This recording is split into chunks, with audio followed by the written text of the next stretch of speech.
একদিকে শাকিব খানের 25 বছর পূর্ণ, অন্যদিকে তুফান সিনেমার লাগে উড়াধুরা গান 24 ঘন্টার মধ্যেই 4 মিলিয়নের অর্থাৎ 4 মিলিয়নেরও বেশি বার, 40 লাখেরও বেশি মানুষ এই গানটি দেখেছেন শুধুমাত্র 24 ঘন্টার মধ্যে। যেটা ডালিউড বলেন, বলিউড বলেন বা টলিউড বলেন, যে কোনো ইন্ডাস্ট্রির জন্যই রেকর্ড পরিমাণ ভিউজ।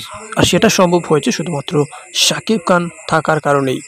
আপনি যদি কম্পেয়ার করেন শাহরুখ খান, সালমান খান কিংবা অন্য কোনো বলিউড সুপারস্টার বা হলিউড সুপারস্টার, 24 ঘন্টার মধ্যে 4 মিলিয়ন ভিউজ, সেটা সত্যি অবিশ্বাস্য।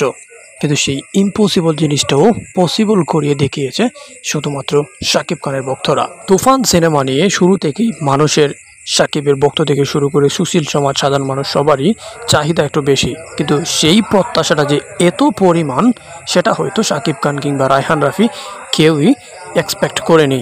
কিন্তু যখন প্রথম গান আপলোড হয়েছে, সেটা একটা মাত্র সিম্বল বা একটা উদাহরণ শাকিবের ভক্তরা দেখিয়েছে যে তারা কি করতে পারে বা তুফান সিনেমা কতটা হাইপ তুলতে পারে বাংলা ফিল্ম ইন্ডাস্ট্রিতে। যাই হোক, আমরা সকলেই জানি যে আগামী 17 অথবা 18 তারিখ ঈদুল আজহা, আর সেই দিনই একযুগে সারা দেশব্যাপী মুক্তি পাবে তুফান সিনেমাটি।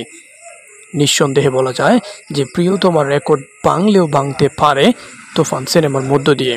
শাকিবের ধারণা 100 কোটির ঘরে গিয়ে পৌঁছাবে তুফান সিনেমার ইনকাম। তবে আদৌ সেটা হবে কিনা সেটা নিয়ে সন্দেহান। তবে ইম্পসিবল বলতে বর্তমান সময়ে কিছু নেই, যেহেতু এই সিনেমা নিয়ে মানুষের প্রত্যাশা বেশি, সেহেতু হলেও হতে পারে। আর যদি হয় তাহলে 100 কোটির মধ্যে 25 কোটি পাবেন শাকিব খান নিজেই, যেটা অ্যানাউন্সমেন্টের দিন অর্থাৎ মুহূর্তের দিন শাকিব খান ঘোষণা দিয়েছিলেন সবার সামনেই। সেদিন প্রডিউসার, পরিচালক সবাই ছিলেন। আর সেখান থেকেই মূলত শাকিব নিজেকে উজাড় করে দিয়েছেন তুফান সিনেমার জন্য। সোভিয়ের দিন শেষে আমরাও প্রত্যাশী, আর আপনারাও আপনাদের মতামত জানিয়ে দিতে পারেন কমেন্ট বক্সে যে তুফান কি 100 কোটি টাকা ইনকাম করতে পারবে নাকি পারবে না।